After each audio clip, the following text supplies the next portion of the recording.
The chamber stretched vast and circular, with walls that shimmered like captured starlight, and the floor beneath reflected every movement like still water under moonlight. And above them the ceiling displayed the rotating galaxy they all called home, with its billion stars turning slowly in the darkness.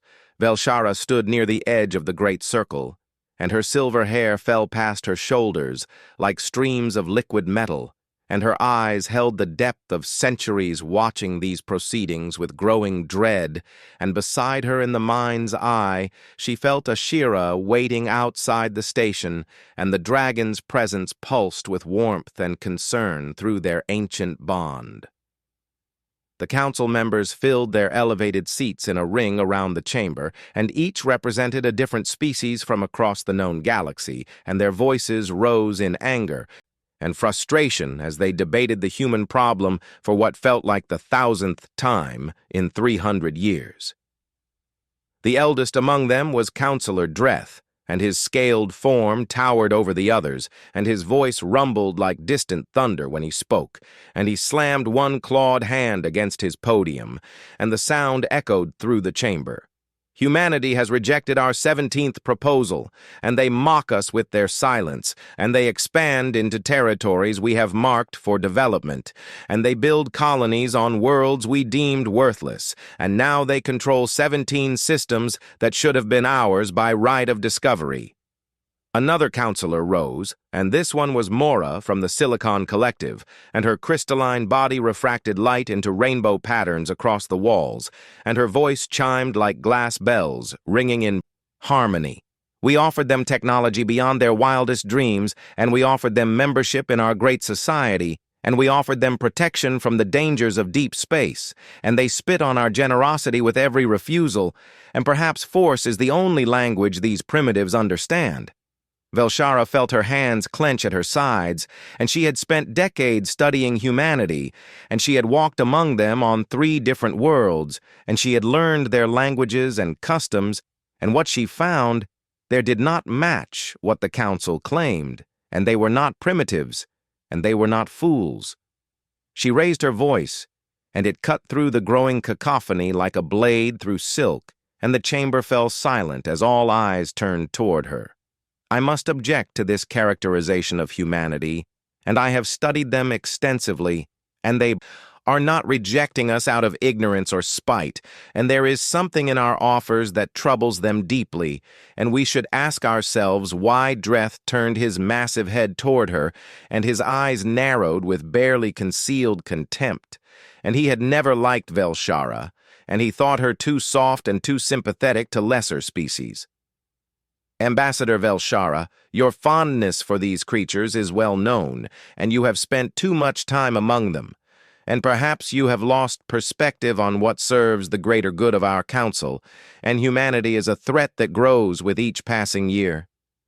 Velshara met his gaze without flinching, and 400 years of life had taught her not to fear bullies. Even when they wore the robes of high office, I have not lost perspective, counselor, and I have gained it. And humanity controls those 17 systems because we never wanted them, and the worlds they colonize are harsh and difficult, and they contain resources we considered not worth the effort, and yet humanity thrives there. Mora chimed in again, and her voice carried an edge of impatience that made the air feel brittle. That is precisely the problem, and they take what should be ours, and they refuse to submit to proper authority, and they spread their chaotic culture across space like a virus, and this cannot be allowed to continue. Far above the station, Ashira circled in the void, and her crystalline scales caught the light of distant stars and made her visible for thousands of kilometers in every direction, and she felt Velshara's distress through their bond, and sent waves of calm and strength back to her companion. The dragon had lived for 2,000 years, and she had seen empires rise and fall, and she had watched species make the same mistakes over and over again, and what she sensed from humanity was not chaos, but something the council had forgotten long ago, and it was the fierce love of freedom.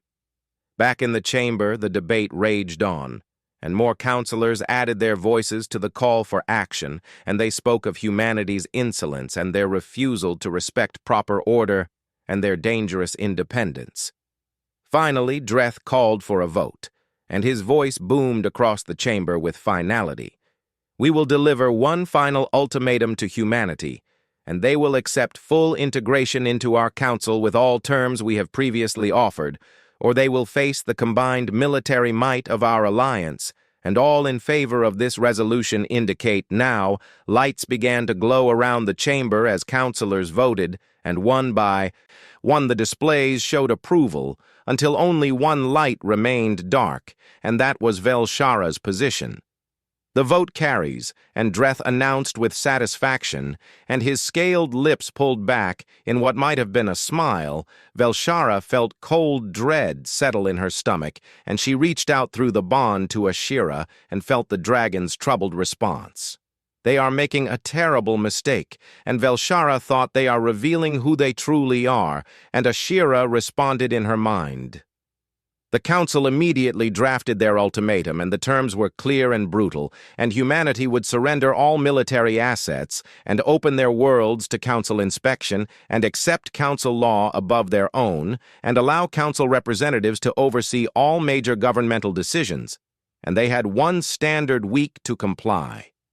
The message was sent through the fastest channels available, and it reached the human territories within hours, and the council members retired to their quarters, confident that humanity would have no choice but to accept. Velshara did not share their confidence, and she returned to her ship where Ashira waited, and the dragon had landed in one of the massive docking bays, and her form barely fit within the allocated space, and her scales shimmered with agitation.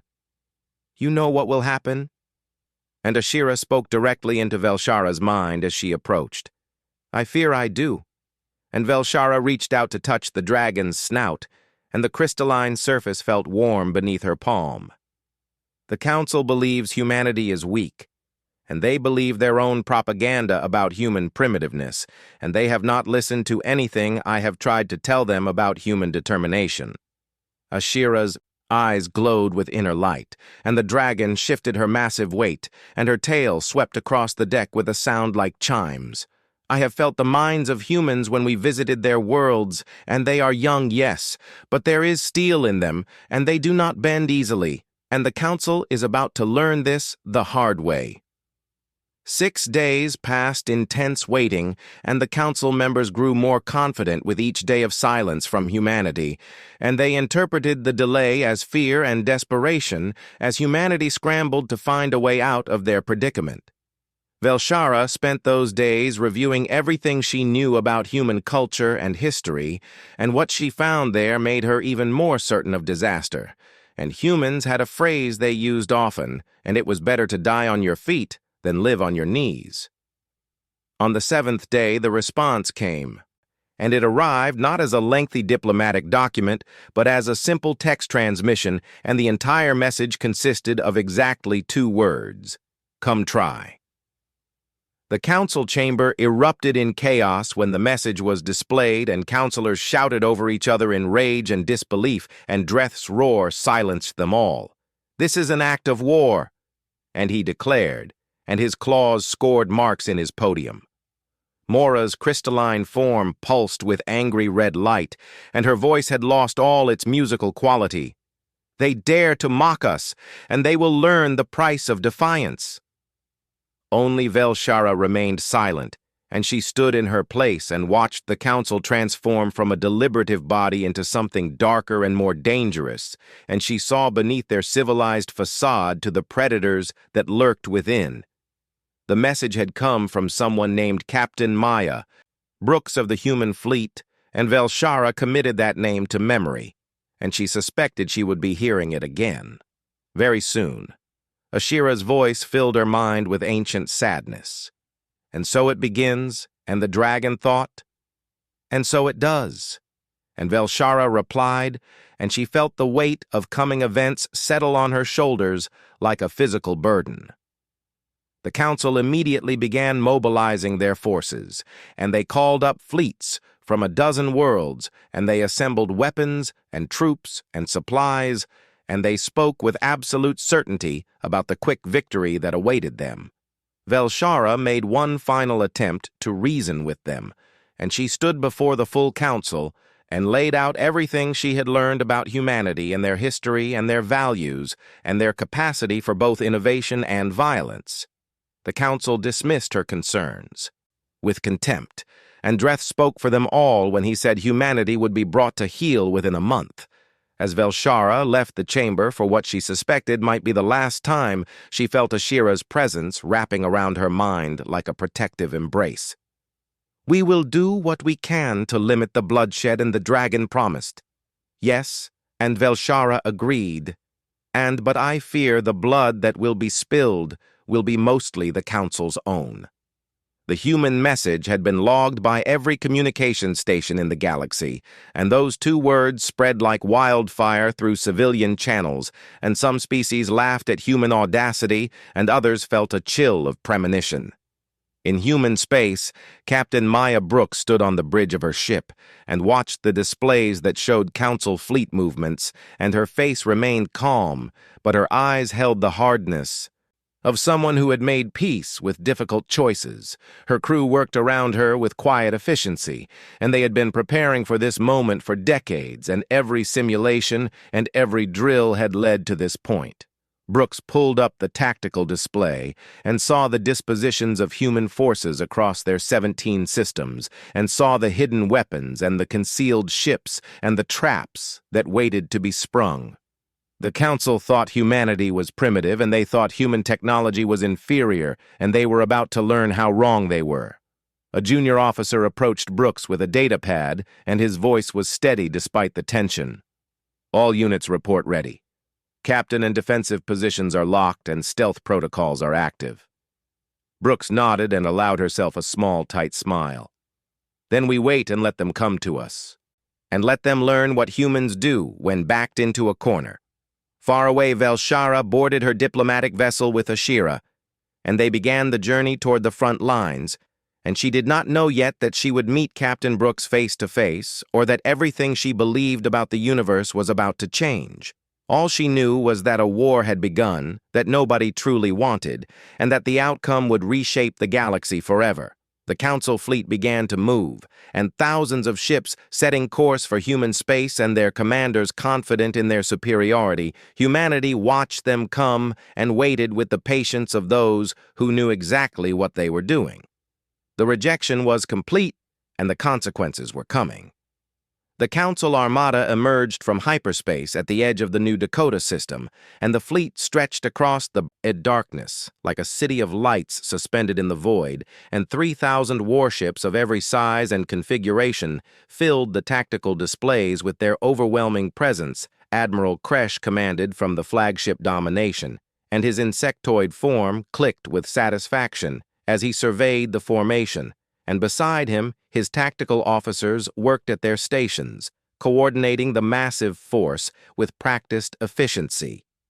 The target world hung in the distance, and it was called New Dakota by the humans, and it orbited a yellow star, similar to their homeworld, and intelligence reports indicated it held a population of 2 million humans and several orbital defense platforms. Kresh's mandibles clicked in what passed for a smile among his species, and this would be simple, and one show of force and humanity would understand their position.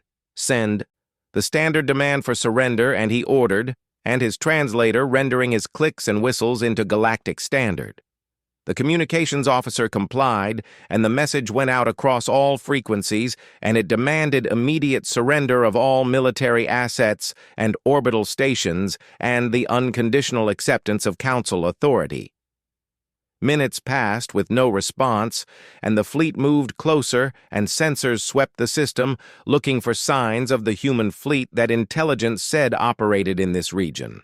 Something felt wrong, and Kresh's tactical officer made a sound of confusion, and her antennae twitched with uncertainty. "Admiral, the orbital platforms are not responding, and they show no power signatures and no weapons locks and no active scanning, and they appear completely dormant." Kresh leaned forward in his command throne, and his compound eyes studied the displays, Perhaps they have already fled, and perhaps they abandoned this world, knowing they cannot win. On her diplomatic ship at the rear of the formation, Velshara watched the same displays and felt Ashira's growing unease through their bond. And the dragon circled the fleet in a wide patrol pattern, and her ancient senses detecting something the modern sensors missed. "This is wrong," and Ashira's voice echoed in Velshara's mind. "I agree," and Velshara responded. But what are we missing?" Kresh ordered a landing force deployed, and 6 troop ships broke formation and began their descent toward the planet's surface, and their holds filled with soldiers ready to establish council control. The platforms remained dark and silent as the fleet drew closer, and tactical displays showed them as nothing more than inert metal, floating in predetermined orbits. Velshara pulled up her own sensor data, and something about the platforms bothered her, and their positions seemed too perfect and too calculated, and they formed geometric patterns that suggested deliberate placement rather than random defensive arrangement. Admiral Kresh, and she broadcast on the command channel, and I recommend we proceed with extreme caution, and these platforms may not be as inactive as they appear. Kresh's response came back sharp with irritation. "Your caution is noted, Ambassador, but we are dealing with a primitive species using inferior technology, and there is no threat here." The troop ships entered the upper atmosphere and began their final approach to the major population centers, and the fleet settled into a holding position and weapons trained on the silent platforms, just in case. That was when everything changed. The first platform exploded into life, and not with the bloom of destruction, but with the sudden activation of systems that had been waiting in perfect stillness, and weapons ports opened along its hull, and targeting systems locked onto council ships with inhuman speed. A fraction of a second later, all 15 platforms came online simultaneously, and they revealed themselves not as simple defense stations, but as sophisticated weapons batteries that had been playing dead energy beams lanced across space, and they burned through shields that were not yet at full strength, and they punched through armor that was designed to withstand conventional weapons, and 3 council destroyers died in the first volley before they even understood they were under attack. Red lights flooded every bridge in the fleet, and alarms shrieked warnings, and crews scrambled to battle stations. Kresh surged to his feet, and his calm shattered return fire, and all ships returned fire immediately. But the platforms were not the only surprise. And as the council fleet tried to orient itself and bring weapons to bare space, itself seemed to shimmer behind the system's gas giant. Human ships phased into existence, and they had been hiding in the planet's sensor shadow using stealth technology the Council had not known existed, and there were dozens of them, and each one smaller than a Council cruiser, but moving with predatory grace. Captain Maya Brooks stood on the bridge of her flagship Defiant, and watched her plan unfold with grim satisfaction, and her ship had been waiting for 6 hours powered down to minimal systems, and now they came alive with terrible purpose. All ships opened fire, and Brooks ordered, and her voice carried across the command network, "Target their engines and their weapons and make them feel this." The human ships struck like a pack of wolves, and they moved in coordinated groups and used the chaos caused by the platforms to devastating effect, and their weapons were not as powerful as Council armament, but they were precise, and they knew exactly where to hit. A Council battlecruiser took 3 missiles to its reactor section, and it died without firing a shot, and another lost its engine array and began tumbling out of formation, and a third found its bridge vaporized by a concentrated beam that had been calculated to pierce its shields at exactly the right angle. Velshara watched in horror as the fleet began to come apart, and ships collided as they tried to maneuver, and weapons fire went wild, and panic spread through the command networks. She activated her own ship's drives and moved toward the worst of the fighting. "Ashira, I need you."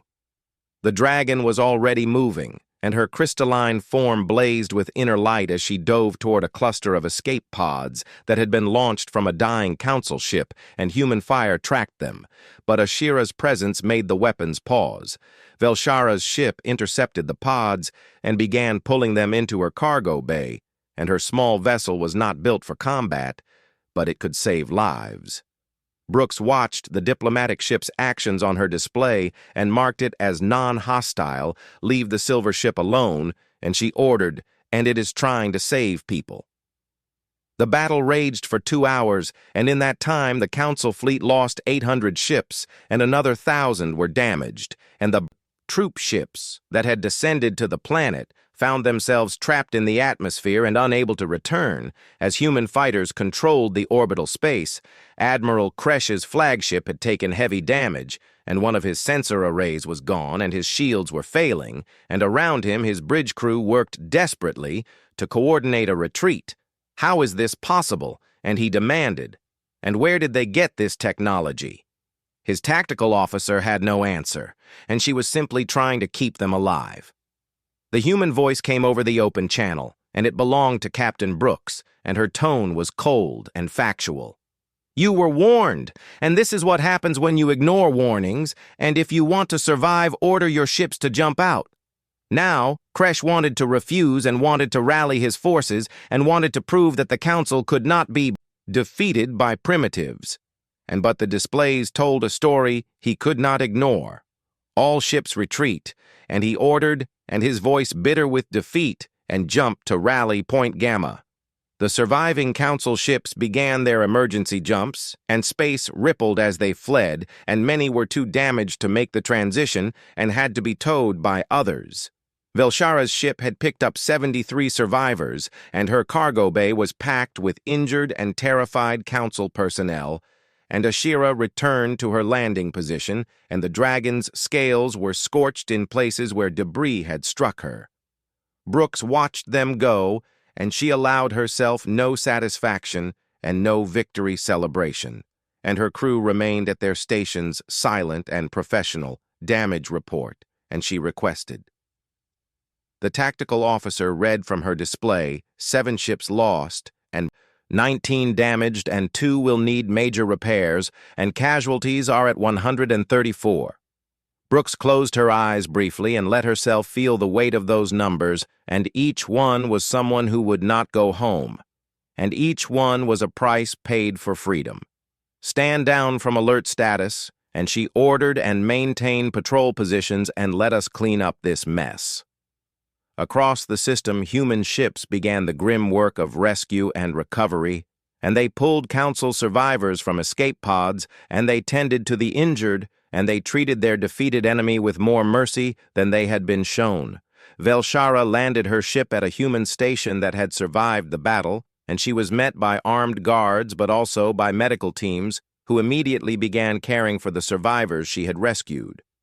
A human officer approached her, and his face was young, but his eyes were old. Ambassador Velshara, and he said, "And Captain Brooks requests your presence aboard the Defiant." Velshara looked at Ashira, and the dragon's thoughts echoed her own curiosity. Go, and Ashira encouraged, and perhaps you will finally get answers. Velshara followed the officer to a shuttle, and during the short trip to the Defiant, she reviewed everything she had just witnessed, and the precision of the human attack, and the way they had turned their apparent weakness into strength, and the fact that they had deliberately spared her ship and rescued Council personnel. The Defiant was smaller than she expected, and its hull showed scars from the battle, and it looked functional rather than impressive, and yet this ship had commanded the force that destroyed 1/3 of the Council's armada. She was escorted through corridors that were clean but austere, and past crew members who watched her with curiosity rather than hatred, and finally she reached the bridge. Captain Maya Brooks turned from her command station, and her appearance surprised Velshara, and she was shorter than expected, and her dark hair was pulled back in a simple style, and her uniform was standard, with no special insignia beyond her rank. Ambassador and Brooks said, and her voice was tired but steady, "And thank you for saving those people." Velshara met her eyes, and saw intelligence there and determination, and something else that took her a moment to identify. And it was sorrow I could not stand by and watch them die. And Velshara replied. Brooks nodded as if this was the answer she expected. That is why I wanted to meet you. And because you are different from the others, and you actually tried to understand us? Why did you spare my ship? And Velshara asked. Brooks gestured to the main view screen, and it showed the debris field where 800 council ships had died. Because this is not about revenge, and this is about survival. And you tried to stop this, and I know you voted against the ultimatum. Velshara felt surprised that Brooks knew about the vote. You have intelligence inside the council. We have friends who believe in what we believe, and Brooks said, and they are tired of watching the council consume species after species. Before Velshara could respond, alarms began to sound, and the tactical officer called out, Captain, we have new contacts, and it is the council fleet, and they have returned with reinforcements. Brooks's expression did not change, and she simply nodded. Then round 2 begins, and Ambassador, you need to leave. Now, before this gets worse. But Velshara did not move, and she looked at the displays and saw the massive force approaching and saw that the council was not willing to accept their defeat. Captain Brooks, and she said slowly, and I think it is time someone showed me why humanity keeps rejecting our offers, and I think it is time I understood what we have really been asking of you. Brooks studied her for a long moment, and something passed between them, and an understanding that crossed species and allegiance. Then stay, and Velshara and Brooks said, and watch carefully, and because what happens next is going to change everything. Velshara watched from the observation deck as the council fleet approached, and this time they came prepared, and their shields were at maximum, and their formations were tight and defensive, and they had learned from their first defeat. Brooks stood beside her, and the captain's face remained calm despite the overwhelming odds, and behind them the bridge crew worked with quiet efficiency and preparing for another battle they might not survive. I am ordering you to leave, and Brooks said, without looking at Velshara, and take your ship and go back to council space. No. And Velshara replied, and I have spent 400 years serving the council, and I have never questioned their wisdom until now, and I need to understand what I have been part of. Brooks turned to face her and studied her with those dark, intelligent eyes. If you stay, you become our enemy, and the council will consider you a traitor, and they will hunt you for the rest of your life.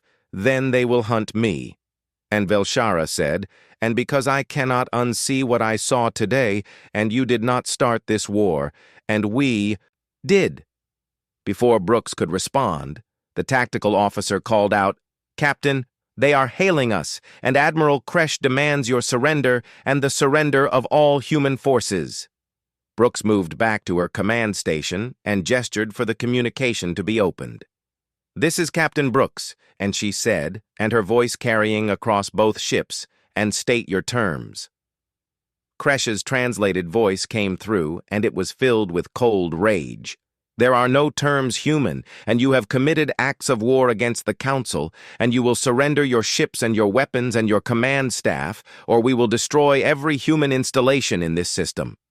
Brooks looked at Velshara, and something in her expression made the ambassador's blood run cold. Admiral Kresh, and Brooks said slowly, and you came to our system, and you demanded our surrender, and you threatened our people, and we defended ourselves, and that is not an act of war, and that is an act of survival. I will give you 1 hour to comply. The channel closed, and Brooks turned to her crew. All ships prepare to jump and coordinates to rally point Theta, and we are leaving this system. Velshara felt surprise and confusion. You are retreating. Brooks smiled, but there was no humor in it. I am choosing the battlefield and Admiral, and we cannot win a straight fight against that many ships, and so we will not fight a straight fight. The Defiant and its accompanying vessels began to power up their jump drives, and the Council fleet moved to intercept, but human ships were faster and more maneuverable, and they scattered in different directions. Velshara's diplomatic ship was seized by a tractor beam from the Defiant and pulled along as they jumped and space-twisted, and reality bent, and suddenly they were somewhere else entirely. They emerged in a system Velshara did not recognize, and it had 3 planets orbiting a red dwarf star, and the innermost world showed signs of human habitation. "Welcome to Haven and Brooks," said, "and this is one of the systems the Council called worthless." Velshara moved to the view screen and studied the planet, and its surface was harsh and rocky, and its oceans were small, and its atmosphere was thin. But there were cities on that world, and farms and signs of thriving civilization. Why was this declared worthless? And Velshara asked Brooks, pulled up a data file and displayed it on the screen. The Council survey said the resources were insufficient, and the environment was too hostile, and the native species were not advanced enough to be useful. Native species, and Velshara echoed. Brooks zoomed in on one of the continents and showed creatures that looked like 6-legged deer with crystalline horns. These beings are pre-sapient, and they have language and tool use and basic social structures, and in another 10,000 years they might develop true consciousness, and the Council survey recommended their habitat be cleared for mining operations. Velshara felt something cold settle in her stomach. "We would have destroyed them. You would have destroyed them, without even knowing they existed."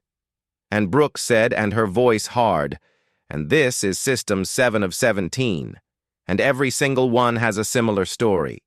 She pulled up more files and more worlds, and Velshara saw species after species that the Council had marked for removal or exploitation, and primitive peoples who had no voice in galactic affairs and ecosystems that would have been stripped for profit. "This cannot be," and Velshara whispered, "and the Council is dedicated to peace and prosperity and advancement of all species." Brooks turned to face her fully, and her expression was not angry but sad. "The Council is dedicated to control." And to Brooks said, "And I am going to show you something, and Ambassador, and I warn you, it will change everything you believe." She led Velshara through the ship to a secure data room, and Ashira's voice touched Velshara's mind from where the dragon waited in orbit. "Be strong, and whatever you learn, be strong." Brooks activated a terminal and pulled up classified files and documents that should not have existed outside Council space. "How did you get these?" And Velshara demanded. "Friends inside the Council," and Brooks repeated, "and people who were tired of lying and tired of watching species disappear." She opened the first file, and it showed the treaty humanity had been offered, and Velshara had read this treaty dozens of times, and she knew every clause. "Now read the fine print," and Brooks said, "and the parts written in legal language that most people skip."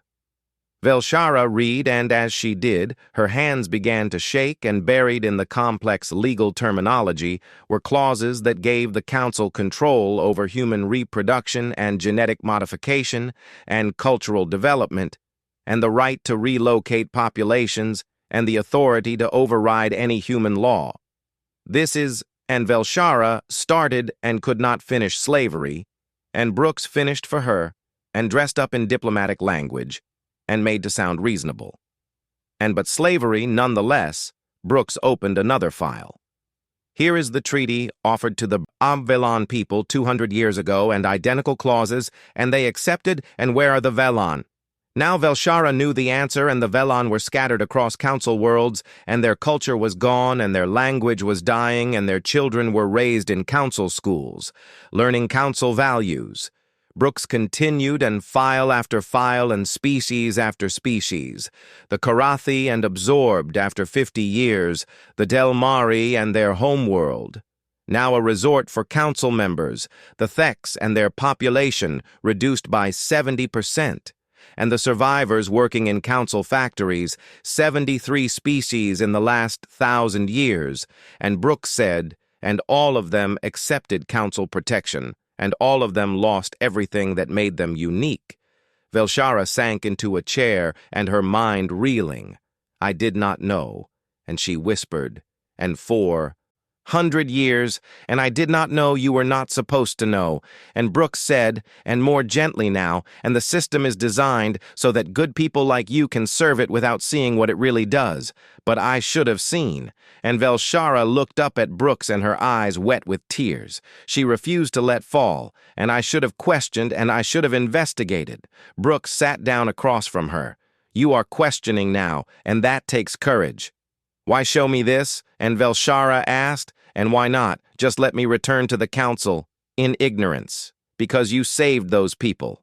And Brooks said, and because you voted against the war, and because I think deep down you already knew something was wrong, and you just needed someone to confirm it. Velshara thought about all the times she had felt uneasy about council decisions, and all the questions she had pushed aside, and all the concerns she had dismissed as unimportant. What do you want from me? And she asked. Brooks leaned forward.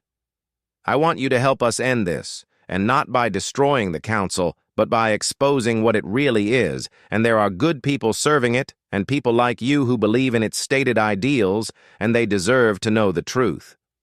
Before Velshara could respond, alarms sounded throughout the ship, and the tactical officer's voice came over the intercom. Captain, we have incoming, and it is the council fleet, and they tracked us somehow. Brooks was on her feet immediately, and her moment of openness replaced by command authority. How many ships? The response came back, grim. All of them, Captain, and they brought everything. Brooks and Velshara rushed back to the bridge, and the main view screen showed the Council Armada, emerging from hyperspace, and thousands of ships filling the void around Haven. Velshara felt her heart sink, and they had found this sanctuary, and they would destroy it. Kresh's voice came over the open channel. Captain Brooks, you cannot run forever and surrender now, and we will show mercy to the native population. Brooks's jaw tightened, and she looked at her tactical officer. How long until our reinforcements arrive? 20 minutes. Captain Brooks nodded and turned to Velshara Ambassador. I need you to do something for me, and I need you to broadcast a message on all council frequencies, and I need you to tell them what you just learned. Velshara understood immediately, and if she did this, there was no going back, and she would be declaring herself against everything she had served for centuries. But she thought of the Velon and the 73 species and the pre-sapient creatures on Haven who had no voice. She moved to the communication station, opened the channel, and she said, her face appeared on view screens across the council fleet and in her own ship where Ashira waited, and on Haven where frightened humans watched the sky, I am Ambassador Velshara, and she began, and her voice steady despite her fear. And I have served the Galactic Council for 400 years, and I have believed in its mission, and its values, and its promise of peace. She paused and felt Ashira's support flowing through their bond. I have been shown documents today and evidence that the Council has systematically absorbed 73 species over the last millennium, and I have seen the treaties that promise protection but deliver control, and I have seen what we truly are. Across the fleet, commanders watched in shock and crews stopped their work, and even Kresh stared at the screen in disbelief. The Council is not what we believe it to be, and Velshara continued, and it is not a force for peace, but a force for domination, and humanity has not rejected our offers out of ignorance, and they have rejected them because they saw what we are. Captain Brooks has shown me worlds we deemed worthless, and species we would have destroyed, and people we would have enslaved, and all of it hidden behind words like protection and guidance and advancement. Her voice grew stronger. I call on every being serving the Council fleet to look at what we are doing, and we are attacking a species for defending their homes, and we are following orders to enslave people who only want to be free. She looked directly into the camera. I will not be part of this anymore, and I stand with humanity, and I stand for the right of all species to choose their own path. The transmission ended, and silence filled the bridge. Brooks looked at her with respect, and perhaps understanding. That was brave. It was necessary. And Velshara replied, on the Council flagship. Kresh stared at the blank screen, and around him his bridge crew exchanged glances and uncertainty rippling through the chain of command. But before he could respond, space began to shimmer, and new ships emerged, and not human vessels, but Council ships, and dozens of them, breaking formation and moving to position themselves between the human forces and the main fleet.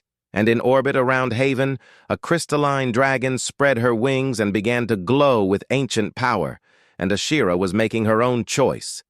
Ashira felt the moment crystallize in her ancient mind, and 2,000 years of existence had taught her when history pivoted on single decisions, and this was such a moment.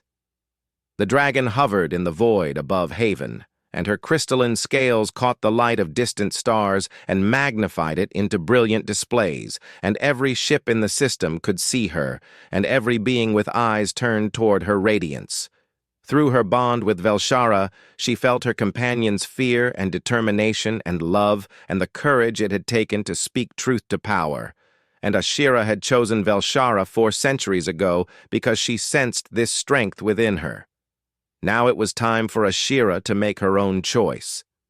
Dragon law was ancient and complex, and it had rules that predated most civilizations, and one of those rules was clear, and dragons did not interfere in mortal wars, and they observed and they counseled, but they did not choose sides, except when they did. Ashira reached out with her consciousness and touched the minds of every being in the system, and she spoke not in any modern language, but in the old tongue and the language from which all galactic speech descended, and the language that resonated in the genetic memory of every thinking creature I am. Ashira, and she declared, and her voice rolling across space like thunder, and I am of the ancient line, and I speak with the authority of those who came before. On every bridge and in every ship beings stopped what they were doing and listened, and some had never heard the old tongue spoken aloud, and yet they understood it perfectly. For 2,000 years I have walked among you, and I have watched empires rise and fall, and I have seen species make the same mistakes across millennia, and I have held to the old laws, and I have not interfered. Her scales flared brighter, and energy began to build around her form. But there comes a time when silence becomes complicity, and when observation becomes approval, and I say now that this time has come. She turned her massive head toward the Council fleet. The Galactic Council has strayed from its purpose, and it has become what it once fought against, and it consumes species, and destroys cultures, and enslaves minds while speaking words of peace. Admiral Kresh stood frozen on his bridge, and he had never imagined a dragon would speak against the council. And dragon-bonded individuals were rare and respected, and their companions held immense moral authority. You cannot interfere, and he transmitted, and this violates dragon law. Ashira's laughter echoed across space, and it was not cruel, but sad. You speak to me of law while breaking every principle your council was founded upon, and you speak to me of tradition while destroying the traditions of others, and I name you hypocrite, and I name your council fallen. She spread her wings wide, and they caught the starlight and threw it back in rainbow patterns. I stand with Velshara, and I stand with humanity's cause, and I declare before all witnesses that the council has lost its way. The effect was immediate and profound. On the council ship Radiant Dawn, a dragon named Therax felt the declaration through the connection all dragons shared, and he had bonded with Captain Lissa of the Kelmar species, and together they had served the council fleet for 60 years. Lissa stood on her bridge and felt Therax's sudden uncertainty through their bond. "What troubles you?" and she asked. Therax responded in her mind, "With the weight of centuries Ashira has spoken the old tongue, and she has declared against the council, and dragon law requires me to consider her words." Lissa had served the council her entire life, and she believed in its mission, but she also trusted Therax completely, and their bond had been forged through shared danger and mutual respect. "What does your heart tell you?" and she asked him. "That she speaks truth." And Therax replied, and I have felt unease for many years, and I have seen things that troubled me, and I have remained silent. Then perhaps it is time to speak. And Lissa said, and though her hands trembled on her command console. Across the fleet similar conversations were happening, and 13 dragons had bonded companions serving in the armada, and each one felt Ashira's declaration, and each one began to question. One by one they responded, and their voices joining Ashira's in the old tongue. I am Therax, and I echo Ashira's words. I am Kendra, and I stand with the ancient line. I am Vex, and I name the council fallen. I am Sareth, and I choose truth over tradition. The declarations continued, and 13 dragons speaking in harmony, and their voices creating a symphony of dissent that shook the foundations of galactic order. On the flagship, Kresh watched as ships began to break formation, and 6 vessels turned away from the battle line and moved to position themselves between his fleet and the humans. The ship Radiant Dawn was first, and Captain Lysa broadcast on all frequencies. This is Captain Lysa, and I can no longer follow orders that violate my conscience, and I stand with Ambassador Velshara, and with humanity, and with the dragons who have spoken truth. Other ships followed, and their commanders making the same impossible choice, and choosing principle over duty and truth over loyalty. Kresh felt control slipping away, and he had never imagined this, and the dragons were supposed to be neutral, and the council was supposed to be unquestionable. All ships hold position, and he ordered, and anyone who breaks formation will be declared traitor and hunted to the end of their days. But more ships were moving, and not just those bonded to dragons, but others whose crews had listened to Velshara's broadcast and whose captains had questioned their orders in silence.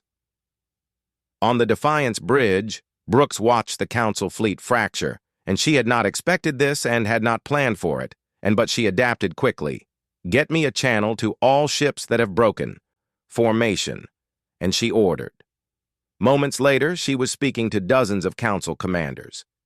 This is Captain Brooks, and I offer you sanctuary in human space, and I offer you protection and alliance, and I offer you the chance to build something better than what you have left behind.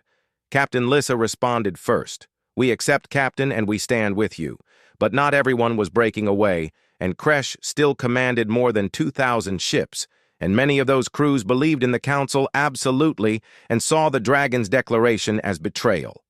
Kresh made his decision, and he would crush this rebellion and restore order, and he would show the galaxy what happened to those who defied council authority. All loyal ships target the traitors, and he ordered and destroy them. Velshara felt horror as she realized what was about to happen. They are going to fire on their own people. Brooks was already moving, and all ships scatter formation and protect the council defectors and engage at will. The space above Haven erupted into chaos, and council ships fired on council ships, and human vessels darted between the larger craft, and dragons blazed across the battlefield like living stars. Ashira dove toward a cluster of escape pods that had been launched from a damaged council ship, and her form shielded them from incoming fire, and her breath was not flame, but a field of energy that bent weapons away from the vulnerable survivors. Therax and Kendra flew alongside her, and the 3 dragons working in concert to create a zone of protection, and behind them more dragons joined, until all 13 formed a defensive wall. Captain Lysa's ship took heavy fire, and its shields collapsed, and its hull breached, but human fighters swarmed to its defense and drove back the attackers. On Haven, the human population watched the battle in the sky, and they had prepared for war and prepared to die defending their world, but now they watched as the galaxy tore itself apart above them. A child named Emma stood with her mother and pointed at the dragons. Mama, why are they glowing? Because they are choosing what is right over what is easy. And her mother replied, and her voice full of wonder, and that is what heroes do. The battle raged for 3 hours, and in that time allegiances shifted and ships changed sides, and the careful order of the council fleet disintegrated into a civil war. Kresh's flagship took a hit from one of his former allies, and the Radiant Dawn targeting his weapons arrays, and Lysa's voice came across the channel, Admiral, stand down, and this madness must end. Never, and Kresh roared, and the council is eternal, and the council is law. But his crew was not so certain, and his tactical officer had stopped following orders, and his helmsman was preparing emergency evacuation procedures, Admiral Kresh, and a voice spoke from behind him, and he turned to see his second-in-command, holding a weapon, "And we are relieving you of duty." The mutiny spread like fire, and officers who had questioned in silence now spoke aloud, and crews who had followed orders without thought now demanded answers. Within minutes, Kresh was in custody, and his bridge crew taking control of the flagship. The new commander opened channels to all council ships still fighting. "This is Commander Telvar of the Domination, and I am ordering all loyal forces to cease fire, and I am ordering immediate stand down. And I am requesting negotiation with Captain Brooks and Ambassador Velshara." Brooks looked at Velshara and raised an eyebrow. "Your people apparently have more sense than their leaders, only some of them." And Velshara replied. And looking at the tactical display where hundreds of ships still showed hostile intent, but enough of them, and Brooks said, she opened the channel.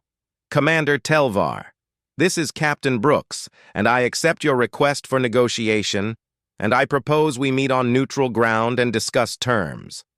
Before Telvar could respond, Ashira's voice filled every mind in the system, and she spoke now not in the old tongue, but in Galactic standard. "The battle is done, and the choice is made, and let all beings witness what has happened here." She flew higher, and her form blazing with light that could be seen from the planet's surface. "The age of unquestioned authority has ended, and the age of conscious choice has begun, and I call upon all species and all beings to examine what they serve, and to ask whether it serves them in return." Velshara felt tears on her face, and she had never imagined she would see this day, and the council she had served was broken, and something new was being born in the wreckage. Brooks stood beside her. "What happens now?" Ambassador Velshara looked at the scattered fleets, and at the dragons blazing in the void, and at the humans who had stood their ground against impossible odds. "Now," and she said, "and we build something better, and we build something that actually deserves the loyalty we gave the council." On Haven, the people began to emerge from their shelters, and they looked up at the sky where dragons danced and ships hung in uneasy peace, and they knew their world had changed. Emma held her mother's hand. "Did we win?" Her mother smiled through tears. "Something better, sweetheart, and we all won in the void." Ashira flew alongside her fellow dragons and their crystalline forms creating a constellation of hope in the darkness, and they had broken ancient law, but they had followed a higher law, and the law that said silence in the face of injustice was itself unjust. And across the galaxy, on thousands of worlds, billions of beings watched the broadcasts and saw what had happened and began to question what they had always accepted. The council's fall had begun, not with conquest, but with choice, and not with violence, but with truth, and 13 dragons had tipped the balance, and Ashira had spoken first, and the others had found courage in her voice. Velshara reached out through her bond. "Thank you." Ashira's response was warm with affection.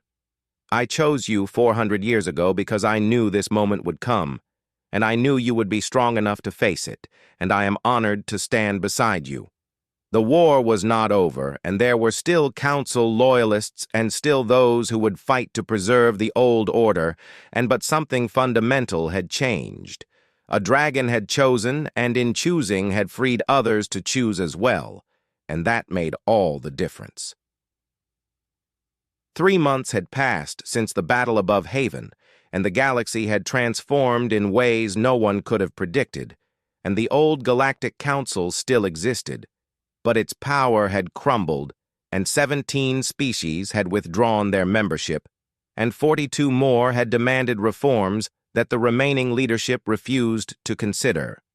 Velshara stood on the observation deck of the new embassy station and watched ships arrive from across known space, and each one represented a species that had chosen freedom over security and independence over protection.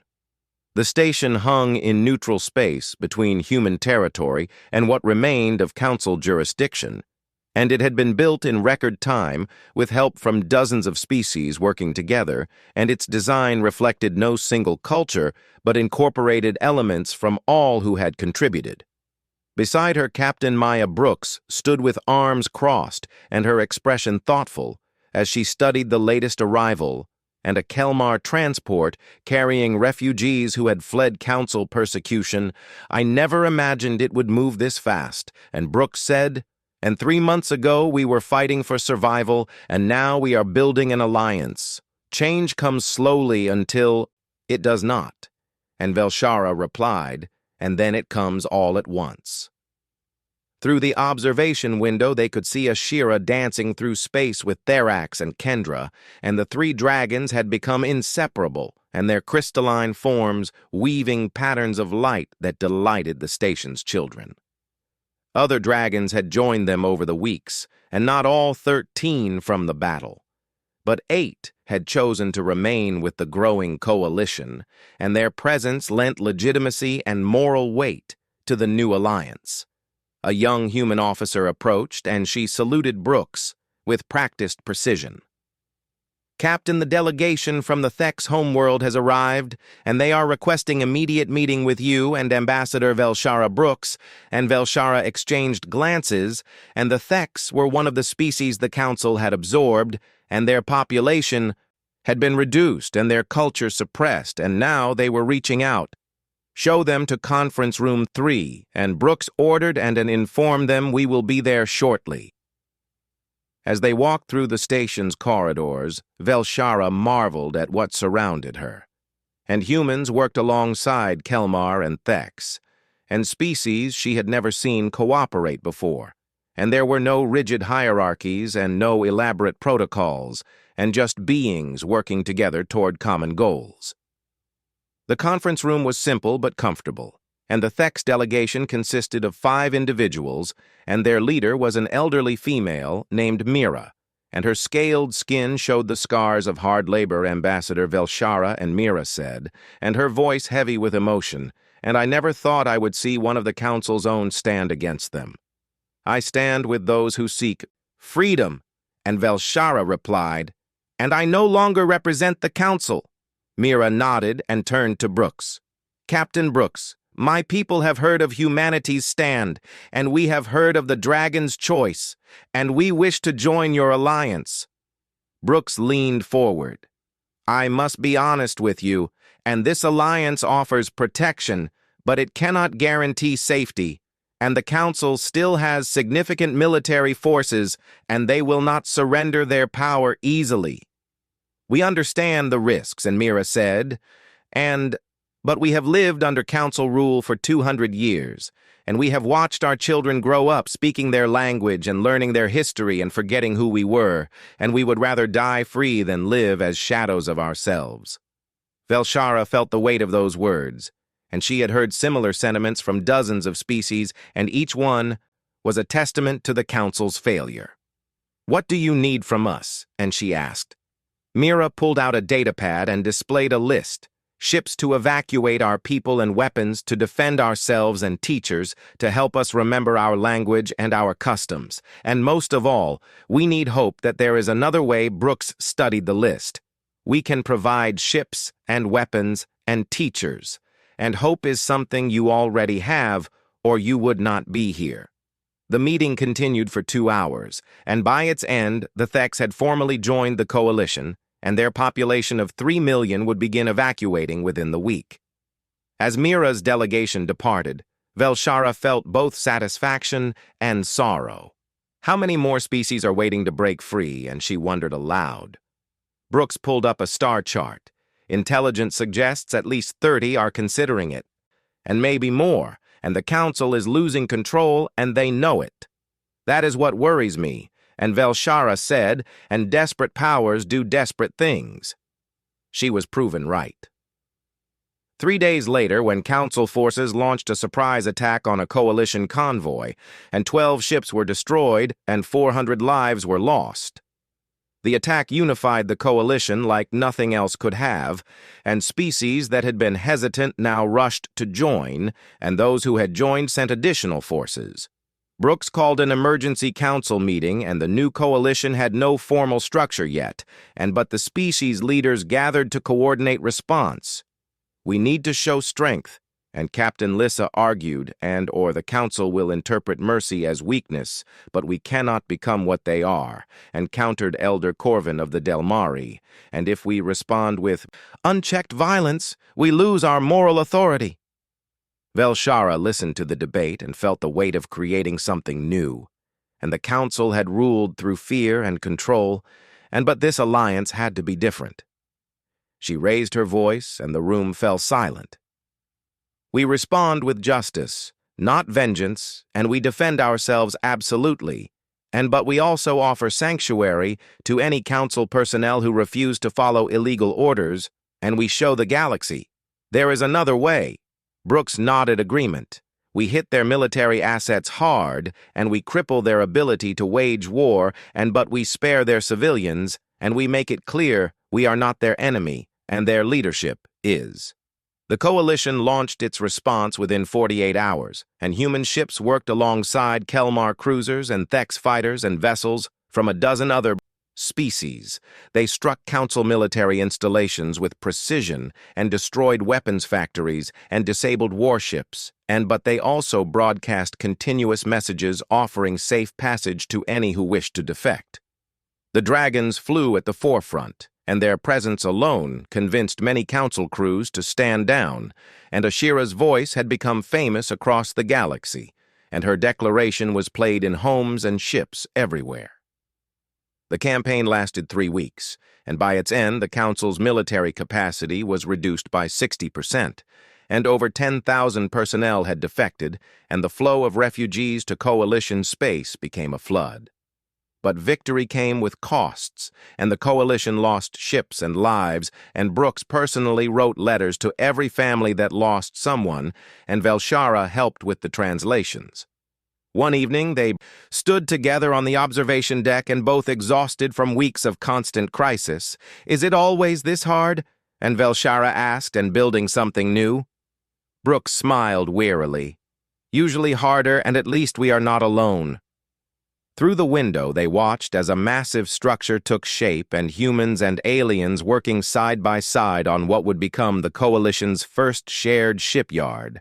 Construction drones moved like fireflies, and welders created cascades of sparks, and the skeleton of a massive vessel slowly emerged from the organized chaos. What are they building?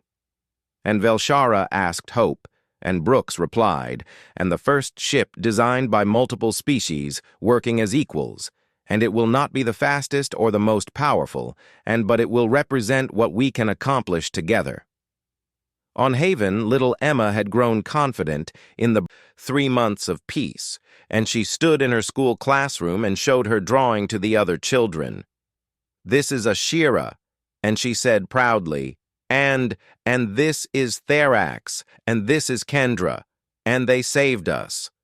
Her teacher smiled and encouraged her to continue. Emma pointed to figures she had drawn beneath the dragons, and this is Captain Brooks, who is brave, and this is Ambassador Velshara, who told the truth, and this is my mom, who says we are building something better. The other children crowded around, and many of them had never seen aliens before the battle, and now they learned about Kelmar and Thex and Delmari in their lessons. The teacher felt hope looking at these children, and they would grow up in a galaxy very different from the one she had known, and they would take for granted what her generation had fought for. Back on the embassy station, Velshara received a private transmission, and the sender was encrypted, but she recognized the code. She opened it in her quarters with Ashira's presence filling her mind. The message was from a council insider she had cultivated over the years. The remaining council leadership is fracturing, and the message read, and Councillor Dreth has been removed from power, and 6 species have withdrawn completely, and the old order is collapsing faster than anyone predicted, and many of us on the inside are preparing to defect, and we want guarantees of protection. Velshara composed her response carefully. You will have protection, and all who come to us seeking freedom will be welcomed, but you must bring proof of council crimes, and we need documentation and evidence and testimony." She sent the message and felt Ashira's approval through their bond. "You have become quite the revolutionary," and the dragon teased. "I learned from the best." And Velshara replied, and thinking of Brooks and the human captain's unwavering principles. 2 weeks later, 5 high-ranking council officials defected, and they brought with them archives of classified documents and proof of 73 species being systematically absorbed, and evidence of suppressed rebellions and hidden genocides. Velshara and Brooks spent days reviewing the documents, and each file was more damning than the last. "We need to make this public." And Brooks said, "And every being in the galaxy needs to see this." They organized a massive broadcast, and every coalition world, and even many neutral systems received the transmission. Velshara stood before the cameras, and behind her the evidence scrolled on screens. "For 400 years, I served the Galactic Council, and I believed in its mission, and I believed in its principles, and I was wrong." She detailed the findings and showed the documents and named the species that had been destroyed, and she did not soften or excuse. The council was founded to prevent domination, and it became the greatest dominator of all, and it promised peace and delivered control, and it spoke of advancement and delivered extinction. Brooks joined her. "Humanity rejected the council's offers because we saw what they truly were, and we chose freedom and we chose the right to determine our own path, and now we offer that same choice to every species." The broadcast reached billions, and the response was overwhelming. 3 more species withdrew from the council. 10 neutral systems requested coalition membership. The council's remaining leadership issued desperate threats, and across the galaxy, ordinary beings began to question and to organize and to demand change. On the embassy station, a celebration was held to mark the official formation of the Coalition of Free Worlds, and the name had been chosen by vote, and every member species had input. The station's main hall was packed with beings from 30 different species, and they ate food from each other's worlds and shared stories and made friendships. Emma and her mother attended, and the child was overwhelmed by the crowds and the strange beings, but her mother held her hand and pointed out wonders. "That is a Kelmar, and see how their skin changes color with emotion. That is a Thex elder, and the scars they bear are marks of honor in their culture." Emma watched in fascination, and her young mind absorbing a galaxy's worth of diversity. Velshara found herself standing with Brooks and Captain Lissa and Elder Corvin, and they watched the celebration with satisfaction. "We did it." And Lissa said softly, "We started it," and Brooks corrected, "and the real work is just beginning." Corvin nodded, his aged head true. But look at what we have built in 3 months, and imagine what we can build in 3 years, and in 30, and in 300. Velshara raised a glass in toast, to freedom and to choice, and to the courage to build something better. They drank, and around them the celebration continued. Outside the station, Ashira and her fellow dragons flew in formation, and their crystalline bodies creating a light show visible for light years. Children from a dozen worlds watched from viewports and pointed and laughed and dreamed. And somewhere in council space, a young AS official read the broadcasts and looked at the evidence and made a decision, and by morning she would be on a ship heading for coalition territory. The revolution was not over, and the council still existed and still had power and still had those loyal to the old ways. But the tide had turned. Humanity had rejected every diplomatic offer, and in doing so had exposed them for what they were. Velshara had spoken truth and broken her world. The dragons had chosen and broken ancient law, and from that breaking something new had grown. Brooks stood at the observation window and looked out at the ships and the station and the dragons dancing in the void.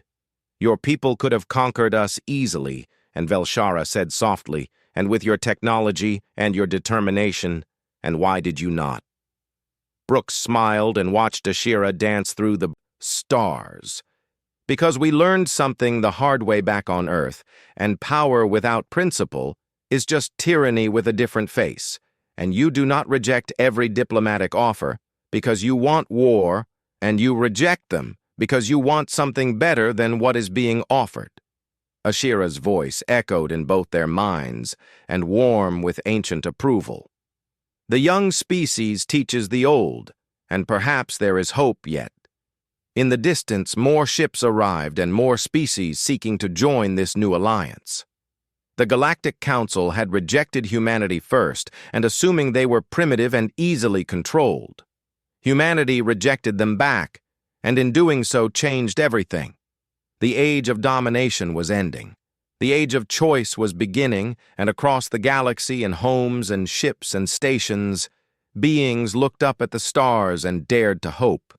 But the future was uncertain, and the challenges were immense, and the old powers would not surrender easily. But for the first time in 1,000 years, the galaxy was choosing its own path, and that made all the difference.